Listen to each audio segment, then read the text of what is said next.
This podcast is brought to you by Rico, a market intelligence company helping clients achieve resilient, competitive advantage in the long term. For every business that does go through the certification process and becomes a certified B Corporation, what you have to do is you have to amend these articles to make it absolutely explicit and super clear that the role of the director is to equally consider shareholders and stakeholders in the decisions that are made.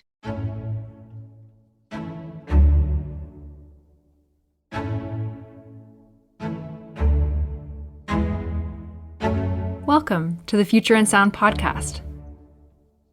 I'm your host, Jen Wilson. This is a podcast where we talk about prioritizing people, planet, and profit in business strategy and decision making. You'll have different names for this: ESG strategy, sustainability strategy, maybe integrated strategy. Whatever glossy terms you choose, if you're in the thick of this stuff, you know there's no silver bullet. Like in any strategy, you can't prioritize everything, so there are trade-offs and different views to consider. In this podcast, we learn from world-leading experts who share bits of wisdom that can help us see the future we want and our role in it. This isn't a normal business podcast. We're not interested in the latest trend, jargon, or branding technique. Instead, we go beyond the headlines and look to clarify our long-term view on resilient economies, competitive business strategies, and decision-making best practice. This is episode 5, and not or. Quick story. I remember taking a director's education program with the Institute of Corporate Directors in Canada.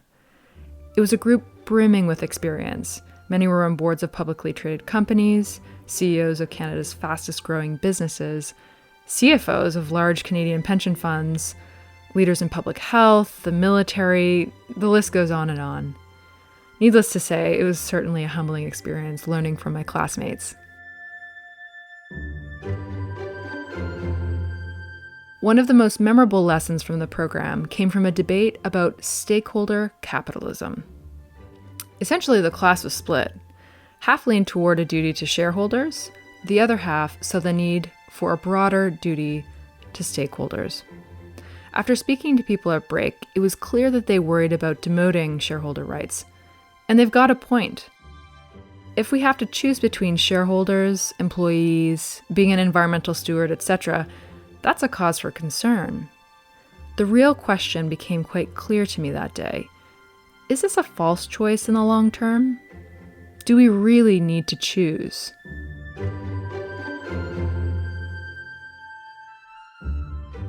For this episode, I'm discussing this very question with Charmian Love. Charmian is a co-founder and chair of B Lab UK, where she supports the growth of B corporations. B Corps are businesses that meet the highest standard of verified social and environmental performance, public transparency, and legal accountability to balance profit and purpose. Our conversation was recorded in late 2020. And oh, by the way, don't be fooled by Charmian's self-deprecating charm. Publicly traded companies are becoming B Corps, and Charmian is helping to lead this movement. I think what she's doing is pretty impressive.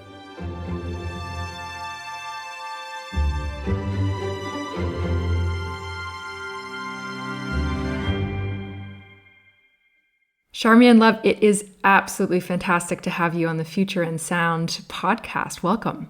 Thank you. I'm very happy to be here, and I'm very happy to hear another Canadian accent here in London. Absolutely. We're going to have to throw in a bit of Canadiana throughout this interview. So we'll count points every time, we mention maple syrup or something along those lines. No doubt about it, my friend. No doubt about it. Excellent. I love it. I love it. I wanted to start with a question about your background, Charmian. So I saw that you actually studied art history, if I'm not wrong, and you then moved in to become an expert in sustainable business. And I'm just wondering how you made that transition. Oh, what a great starting question. Thanks, Jen. Well, first off, I'm just going to say I am not an expert at anything. I think there is so much changing and so much happening right now in sustainability and impact. that I think being deemed as an expert is actually quite a scary thing, because I'm learning and changing, and every day something new is emerging. So I want to sort of put that out there right now, that if listeners are expecting to hear from an expert, I'm sort of more of someone who's going with the flow and sort of trying to surf the waves, if that makes sense. Charmian, you just got a point. That's a dose of Canadian humility, I think. There we go. Okay. Oh, so we're gonna do like a little. Maybe it's not like a ding ding, but maybe it's like we have to shout poutine every time, like do a Canadian reference. Cool. Well, yeah. But to go to your original question about art history, So I studied art history when I was at Queen's University in Canada, and I think actually my journey into art actually has had a really profound impact on my choices and the decisions I've made to find myself where I am today. And actually, it goes earlier than Queen's. It was actually when I was in high school, and I struggled in high school with some of the courses and some of the things, and I think just my brain is wired a little bit differently than other people. So some of the courses were things that were learning that I just had to find different ways to learn. I'll put it that way. And I remember one of my high school teachers had introduced this initiative that had just started in Toronto, which was trying to get teenagers to be docents. And for those on the line who are not necessarily au fait with art language and art history language, a docent is someone who is usually in art galleries, and they're trained to help people that are visiting art galleries understand art. And this program that was happening at the Art Gallery of Ontario was, again, trying to train teenagers to understand contemporary art, and then to be able to talk to other teenagers about it. So it was really quite cool. And I remember going to the Art Gallery of Ontario first day and not really knowing what to expect, and having liked art always, but not really being truly passionate about it. And I just really remember this one moment. It's like a really quite like a crossroads moment in my life where like things changed, like my center of gravity changed, because as we were getting ready to learn how to talk to people about art, and in particular contemporary art, one of the trainers said, here is a Rauschenberg painting. I remember the painting actually. The Rauschenberg painting. What do you think about it? And sort of we're all kind of looking at each other. We're like, what are we supposed to say with this thing that's in front of us? And then they said, here's the thing. There are no wrong answers. No wrong answers. Just like really think about what you feel, what you see, what you imagine, what it makes you think. And it was just like a flick for me. And having been told so much that how I was thinking about things was wrong, I was doing it the wrong way, I wasn't getting the right answer. To have someone say that actually art, what you feel and what you think is right, because that is what you're thinking and that's what you're feeling, and it just opened something up in me. So I wanted to share that as an insight, because that is a level of confidence that I have now brought to this world in which we're living in, because actually this world is kind of like a Jackson Pollock painting, to bring in another art reference. It's like this incredible splatter painting of like lines and chaos and messiness, and actually you can love or hate Jackson Pollock, but actually it makes you feel something. And I think what we need to all have is this critical ability to kind of look at what's happening and understand like what's going on, and like how do we feel about it, and to know that like we should be really trying to tune in to how we're perceiving things around us. So that's a bit of my art history story, which starts before university, and then I did do a degree in art history and actually classics. So I actually had spent some time on an archaeological dig in Greece, and the other interesting learning for me from that is kind of paired with that sort of contemporary art and interest in sort of how we unlock sort of our ability to see things differently, is this ability to really think about the past. And I think that's something that in studying classics and going and actually like being in the dirt in Greece and like, with a little toothbrush, because it's not like being in Indiana Jones, let's just be clear, right? Like it's a little toothbrush and like brushing things off, but it was like touching things from the past and actually feeling tangibly like what and how people lived. And I think that's also made me really feel quite connected to the different horizons that we live in, right? Like we are connected to the past because that's where we've come from. We are living in the present where there's a lot of change, and like the future is already here. It's just not evenly distributed, which I'll do like a little poutine ding, ding, ding, because that's a quote from Canadian science fiction writer William Gibson. You're winning. Yeah, the future's already here. It's not evenly distributed. So like we are living across these time horizons, and they actually like are all connected, because we can see things from the past today. We're living it in the moment right now, and every decision we make today is going to affect that future that our future generations are going to live in. A longer question answer than what you were looking for, but any chance I have to talk about art and archaeology is always something I like to lean into. So thank you for the opportunity to riff on that a bit.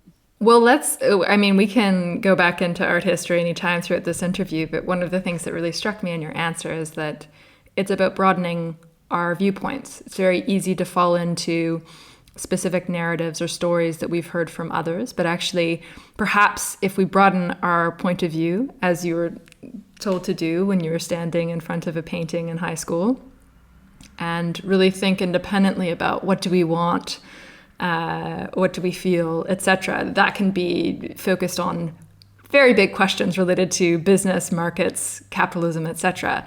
And that segues quite nicely, I think, into my next question, which is, I'm really interested, you've acted as chair for the UK B Lab and several other, even on boards of several organizations that focus on the role of business and sustainability.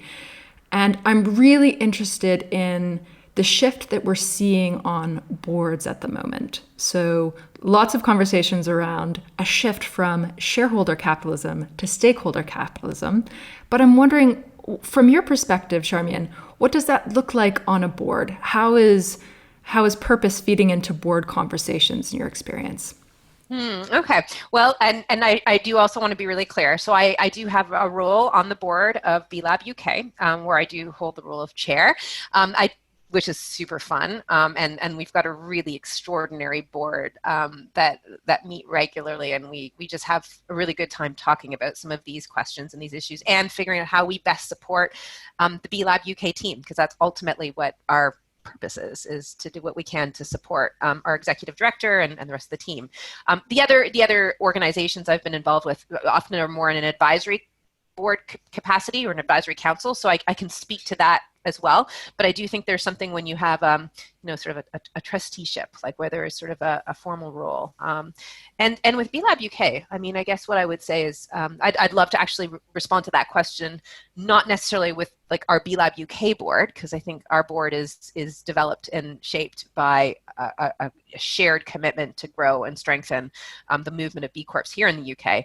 But actually, I think I'd like to answer that in the terms of the B Corps themselves and actually what it means to be a B Corp when it comes to your board.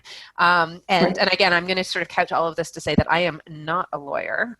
So I want to be clear that my reflections here are not based on a technical legal perspective, but it is about how B Corps have emerged in the UK, but actually how they've emerged globally, and how one of the fundamental things that B Corps do is actually change the articles, like the very constitution of the business. And that actually does have an impact on the duties of directors of those businesses. But Jennifer, maybe I should pause there. Would it make sense for me to speak a little bit about what a B Corp is before kind of launching into that? Or is that something your listeners will already be familiar with? Please do dive in. I think this is fascinating, and it seems to be a core tenet of what differentiates a B Corp. Okay, well, let me do just a quick overview of what a B Corp is, and then I think we'll be able to then go into a conversation about the board of B Corps and sort of some of the things that are taken into account. So for those who aren't familiar, B Corps are for-profit businesses that have met the highest level of performance, and they've been certified by B Lab, the organization, because they have extremely high performance in terms of how they operate. So those are sort of things like, what their governance features are, how they're engaging with their workers, how they support their local supply chains in their local community, and how they take into account the environment in how their business operates. So those are very much like the hows and the operational side of it. But B Corps also are assessed on the B Impact assessment on their business model. So it's like, what are you in the business of doing? Like, what are the positive externalities, or what is the impact business model of your for-profit business? So how do you generate your revenues, and where and how do those revenues get used? So if a business meets a minimum score on the B Impact assessment, which again is measuring the how and the what, then the second step would be that all B Corps have to go through this process where they actually change their constitution. Now, in some regions in the world, there is a legal structure called a benefit corporation, and that is one where if you have that in your region, you will be expected to become a benefit corporation. And if you don't, in what you do is you have to you update your articles. And the thing that's super interesting and connects to this conversation about boards is what that involves, right? And so what it involves is for every business that does go through the certification process and becomes a certified B corporation, what you have to do is you have to amend these articles to make it absolutely explicit and super clear that the role of the director is to equally consider shareholders and stakeholders in the decisions that are made. And that really is a quite fundamental piece of what it means to be a B Corp, because it means it's sort of like hardwired into the DNA. It's like a legal element of how your business is incorporated. And so what we see is that B Corps that go through this process, and again, whether it's because they become a benefit corporation in the states in the US that have it, and a couple of the countries, including Italy, that have that that sort of legislative structure, or they change the articles. One is to go through that process is an important conversation for the board to be having, because to make that amendment, at least here in the UK, often it requires a supermajority of shareholders to agree to it. And so it has to be something that's part of a discussion. And also I think it does create a framework for board members to quite actively discuss, not just the return that they would be delivering to a shareholder, but actually to be required to consider the stakeholders and the impacts of decisions on a wider group of stakeholders. So Jen, I hope that sort of answers the question about the board, and I guess what we're seeing in the B Corp community are businesses that are, well, they've certified as B Corps because of this assessment, and they've made this legal change. And I think that means that these businesses are having really interesting conversations at a board level around decisions that need to be made, and recognizing that it is the director's duty to equally consider, again, shareholders and stakeholders in that process. I think it's fascinating. It's a really helpful explanation. One of the things that, so again, I should also say, not a lawyer, and so anything that I say about articles of association or incorporation, if you have questions regarding the legalities, please do check with your legal team. But one of the things that was really interesting, looking through the recommended language for an objectives clause in the UK at least, which essentially, I think they were popular until I guess a decade or so ago in the UK, and then the objectives became so wide that many stopped using an objectives clause. But the language is actually quite helpful in this case for a B Corp, where I think if I take a step back, when I engage with people who are on boards and they hear the conversation about stakeholder versus shareholder, it seems to be interpreted as an either or. But the language that is included or recommended by the B Corp community actually, at the end of it, it essentially says in no way is this to be interpreted as undermining the rights of shareholders. And that's really important because it's actually very much framed as, and I'm paraphrasing here, but it's very much framed as, it's not an either or. We're talking about how do we incorporate stakeholder needs so that we actually increase value in the long term for our shareholders. And that's a really important distinction. And I wonder if that's something that, when you talk to leaders of different B Corps, whether this is something that really comes alive in their day-to-day governance work. Yeah, well, I'm so glad you've picked up on two really important things in your reflections there.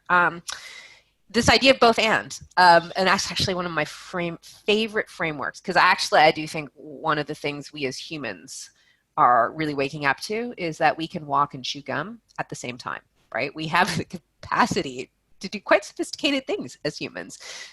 We can move beyond like an either or way of looking at the world, and really like embrace this both and. And I should give credit where credit's due. Actually, there's a really great, for any of your listeners that are interested, there's a great TED Talk that was done by one of the B Lab co-founders, Jaco and Gilbert. I think it was back from 2010, like TEDx Philly. And he talked about this, exactly this, is shareholder capitalism, stakeholder capitalism. And I remember that was his reference point, is like walk and chew gum at the same time, both and, like we can do this. And as like a little bit like of a postscript, as soon as you start thinking about both and in this way, you can see how in the whole world there's like, we have been pulled into an either or frame, and actually so much more richness comes from when we can approach things as both and rather than either or. So like it's not just profit or purpose, but profit and purpose. Like it's extraordinary how we can be both hopeful and recognize the urgency of what's happening around us, right? Like we have to go beyond binary in so many different ways. But I digress because that's going off a little bit off topic.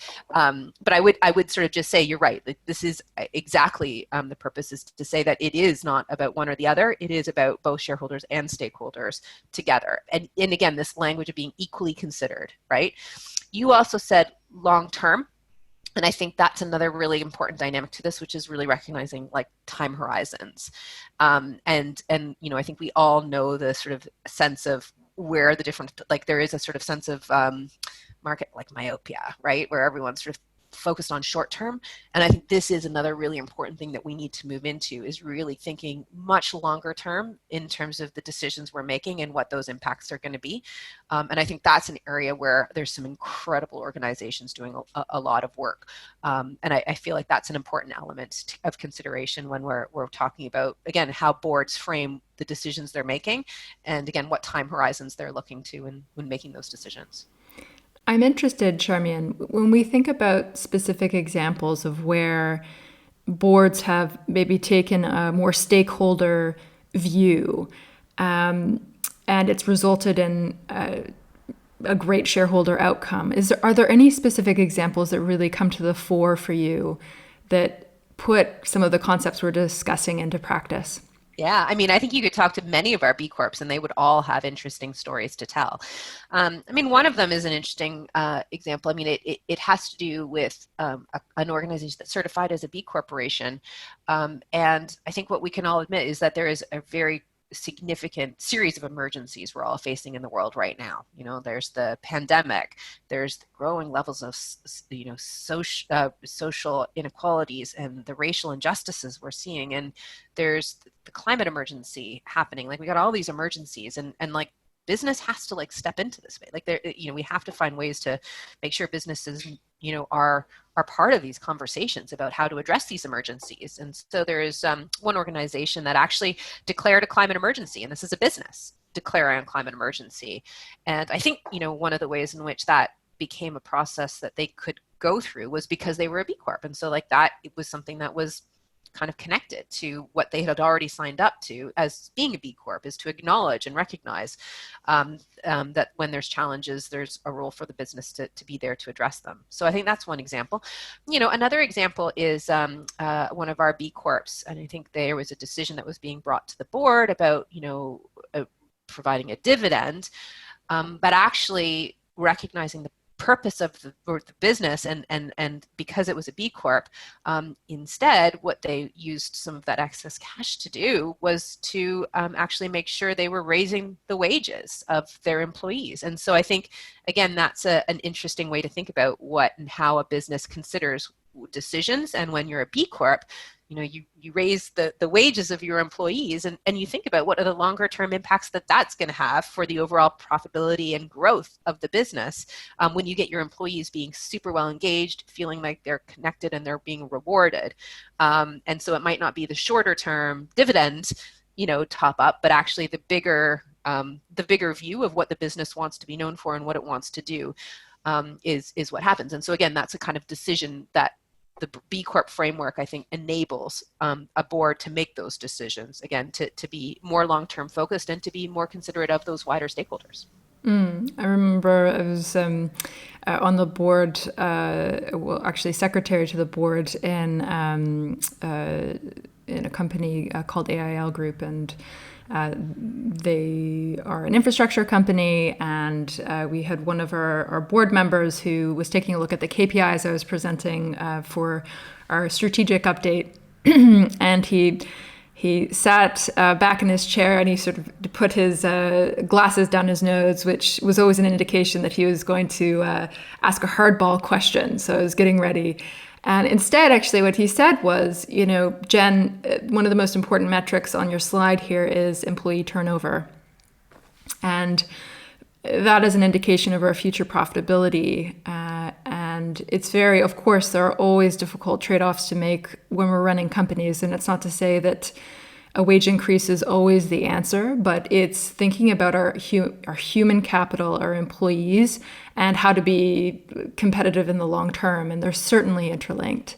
And so those examples are really helpful. And also, I would say that when I was on a course related, actually it's in Toronto, it's called the ICD Director's Education Program. I don't know if you've...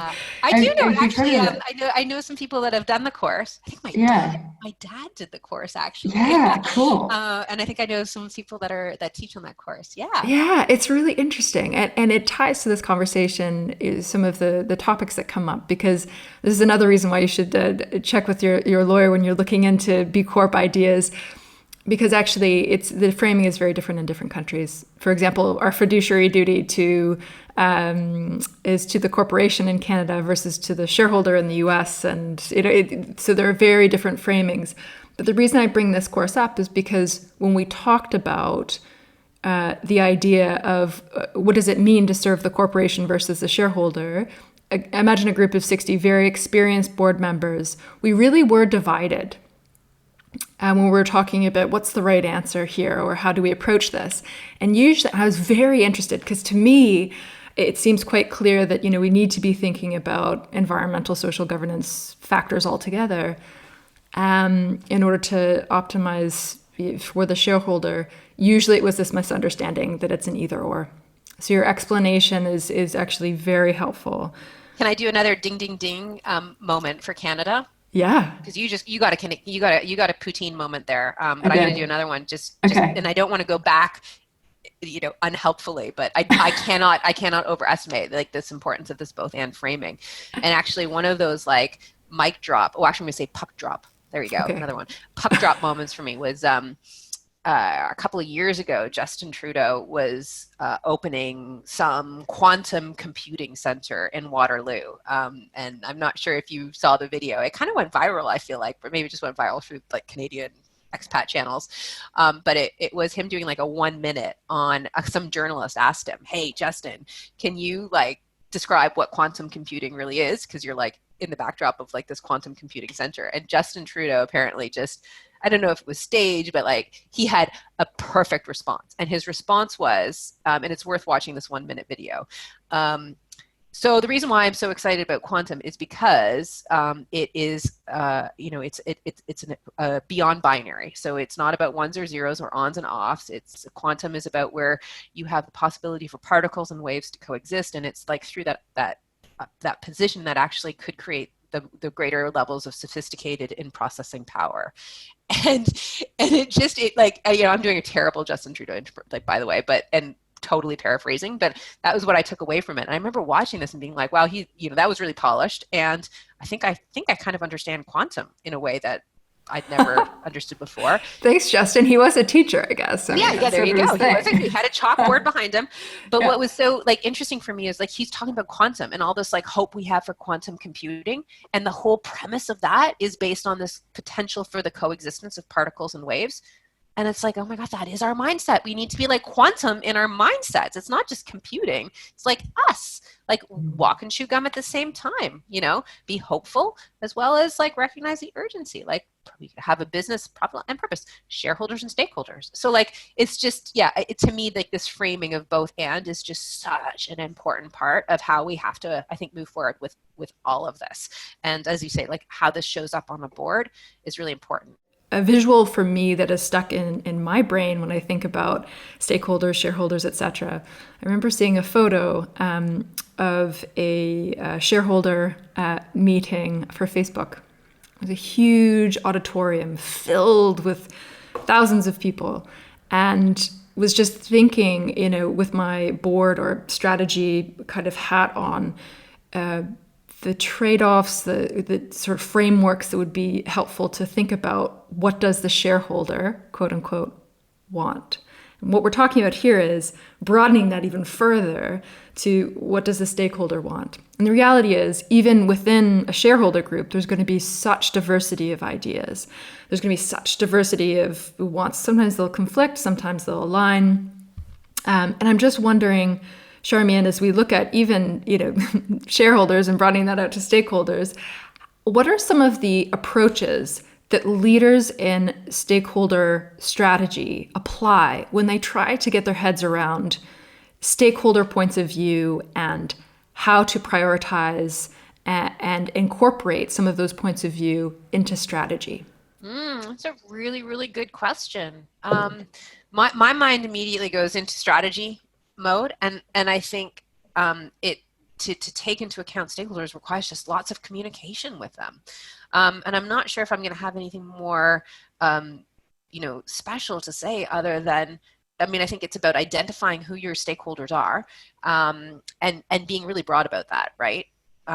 So recognizing that employees, your community that you're operating in, and those organizations that are part of your supply chain, and your customers, like, they're all really important stakeholders to be talking to, and actually, I take that back, not talking to be listening to.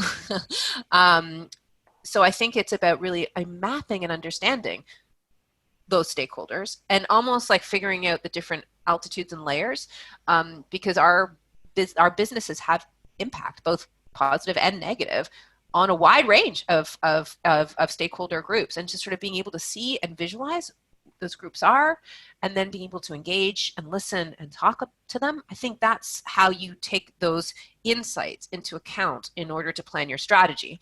And then, of course, your strategy is the thing that your executive team and obviously your board need to be really considering. And I think that sort of maybe a little bit more of a sequential approach to it, when it really does need to be quite circular, and it needs to be constant feedback loops with those stakeholder communities. But I think it's identifying them and making sure that you're identifying a wide network, like not just those that are primary or secondary stakeholders, but tertiary, and going out as wide as you can to understand the impacts of your business, and then figuring out how you can listen to them and engage with them in shaping and developing your strategy, or changing your strategy, as the case may be. It's a fascinating answer. A previous guest on the Future in Sound, Dr. Sarah Kaplan, was also talking about, and it's not unrelated to your point about bringing a younger cohort into the boardroom around strategic questions. If we get to one of those uncomfortable points of tension between stakeholder needs, bringing stakeholders in to brainstorm with them. Which is super, it's a very interesting concept, and not the first thing we think of in business. Well, and it's interesting because I also think, in addition to young people, I personally think that there's a lot of things that are happening in social movements right now. And I don't really have a way of calibrating this to how things have happened in the past, because I didn't really exist in the past in the way that I'd be able to say, does this feel the same or different than what's come before? But I certainly feel like there are people that are feeling strongly about things and wanting to get on the streets to make their feelings known. And I think, the pandemic has I think had some effect on that, because I think people are obviously hesitant to gather in masses for safety and for the right reasons.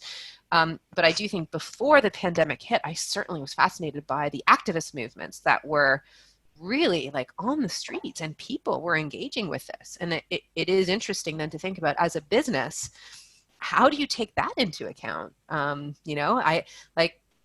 I think there's an example of a business that I know that actually found a way to bring some of those an activist into their board meeting, because actually to listen to that voice, I think, is important, especially if those voices and the way movements are being shaped and formed and moving forward are going to be like a shaping dynamic for how businesses think about how they operate.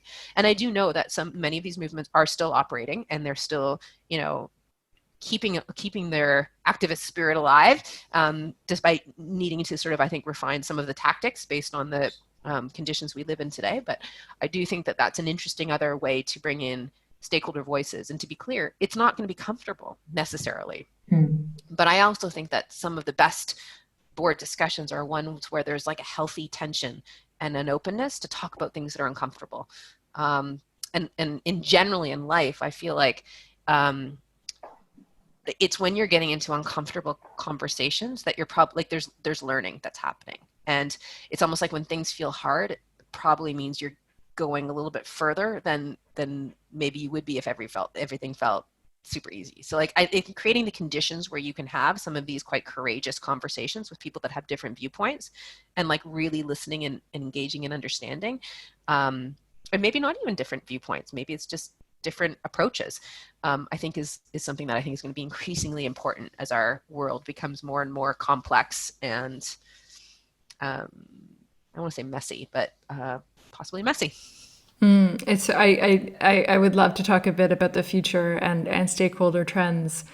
But I think that one of the things that you've touched on that is very interesting is as we think about bringing stakeholders around the table and having tension in the room, it's not that far away from what we've been working on, I think, in strategic planning and decision making from a psychological standpoint for some time, and that is avoiding groupthink. And this idea that diversity of thought leads to improved decision making. It's not too many steps away from that kind of research to then say, okay, well, we're also going to take people from completely different fields or with different vantage points and bring them into these conversations so we can weave them into our long-term strategy. Yeah. And I think that's getting at the need for systems change conversations. And actually this year, I had the great pleasure of co-teaching an elective for a group of executive MBAs up at the Side Business School at Oxford. And the course was called Systempreneurship. And it's almost like, how do we not, like, there's entrepreneurs that build businesses and there's intrapreneurs that can create new ideas within businesses. But actually systempreneurs are about trying to figure out how to change a system. And I think to do that, you really do need to have a view of all the different stakeholders out there that are, and have a way of mapping them, but also to understand how you navigate conversations and understand the flows of influence and power and all those things. And then figure out how to, again, create the spaces where that change can come. But to your point about also different perspectives as part of that process. I mean, I'm going to go back again, if I may, to the art and Jackson Pollock, because actually in the teaching I do, I often show a Jackson Pollock painting because it's actually an artist that's had a really profound impact on my life. It was Rauschenberg that sort of, I had my puck drop moment, but like I've always been fascinated by Jackson Pollock paintings because and for those of your listeners who may not be familiar with Jackson Pollock, he was sort of the artist that worked in New York in the 40s and 50s, and he created these massive canvases where he just splattered paint. So he's got a very sort of quite well-known style because it's just like giant canvases of like splatter painting. And the reason why I bring it up is because I do actually think our system looks like a Jackson Pollock painting, like it's messy and chaotic, and there's all sorts of lines going in all sorts of different directions, and it's, it sort of sometimes can be overwhelming. But if you go back to like, what do you see? Like, what do you see and what do you feel? So that's a question I ask students when I show them a Jackson Pollock painting. And what has been so fascinating is how different people see different things, and they feel differently. And you can love or hate it. Like, let's be honest, like some people just can't stand it, and that's cool. And then people can talk about what they see, and they can say, oh, I see a web. I see a city landscape. I sometimes see the London Underground, in terms of all those lines going off in all sorts of different directions. But I had this, again, a really powerful moment with a social worker from Hong Kong, so a frontline social worker. And what he said when he looked at the Jackson Pollock painting was, he said, it looks like I am lying underneath a tree, looking up through the branches and seeing the light shine through. And so for one painting to inspire that many different perspectives that are different, I think to me is, again, just the reason why both art is, I think, an important thing in culture we should be thinking and channeling into board meetings, because it can help us recognize different perspectives and views and really get the sense that it's all equal. Like, we all have our views, and like, they're not wrong, because that's kind of where we're coming from. But it also can help us see that just different people can see different things, and that we should value the perspectives, because actually what it does is it helps us see that Jackson Pollock painting in different ways, and that helps us all sort of understand the complexity of the system. And there's a certain dose of empathy to what you're saying, which is much needed in our polarized world, I think. One of the things that I have been thinking a lot about and would love to get your point of view on, Charmian, is obviously we're seeing an increased focus from the investor community into ESG, environmental, social, and governance factors. That not only are we seeing that these factors are helpful to think about for values reasons, but also that they create financial value to focus on.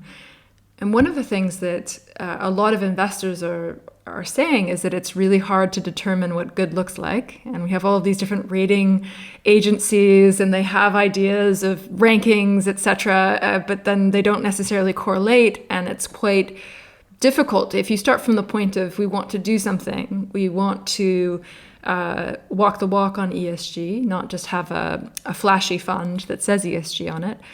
As an investor, how do you spot strategic ESG performance versus greenwashing? Oh, I love this question. And I'm not an investor. I'm not a lawyer. I'm not an investor. So I will say this from a non-investor's perspective. I am an entrepreneur though, so I feel like that's kind of maybe where the position I can bring it to. It's really straightforward for me, and it comes from my deep belief in what the B Corp movement stands for. And I'm like, if you're serious about this, then change your articles. That to me is a very clear line. Like if this is meaningful and if this is something you're committed to, then make it part of your director's duties and actually put it into your legal articles. That's hard, but the best things in life aren't always easy. It's hard, especially for bigger companies, especially those that are publicly traded, but it's not impossible. We've seen examples of that in the market. So we have seen businesses that have, for example, IPO'd. Lemonade was one of the really successful IPOs of this year.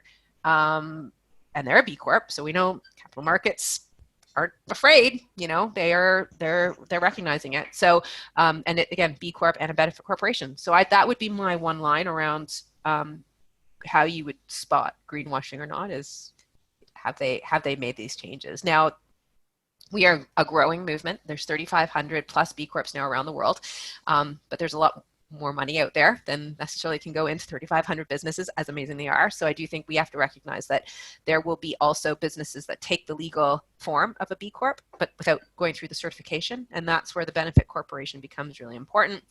But yeah, so that would be the line I would have. I would say for anyone, the readers and listeners that you've got, if they want to know more about some real professionals and like people that have a lot of deep experience and thoughts on this, I would definitely tune into the work of Bob Eccles and Mary Johnson Louis from the Side Business School. They wrote, along with Colin Mayer, who I think was also another member of your esteemed group of contributors to this podcast, and another academic from the Side Business School, Judith. They wrote a really interesting piece about what are sort of the different ways that you can really see that purpose is being, walk the talk and enacted in businesses. And I do think that this idea of having a clearly stated purpose, which is something that the group at Oxford has spent a lot of time working on, and then thinking through like what are the sort of ways that you hardwire that in. Charmian, love, it has been an absolute pleasure to have you on The Future in Sound. Thanks so much for joining us. Thank you so much. And I feel like one last Canadian shout out to say, I feel like it's really wonderful to be in touch and to be talking and to hear a Canadian accent on a sort of autumnal Thursday here in London. So thank you so much, Jen.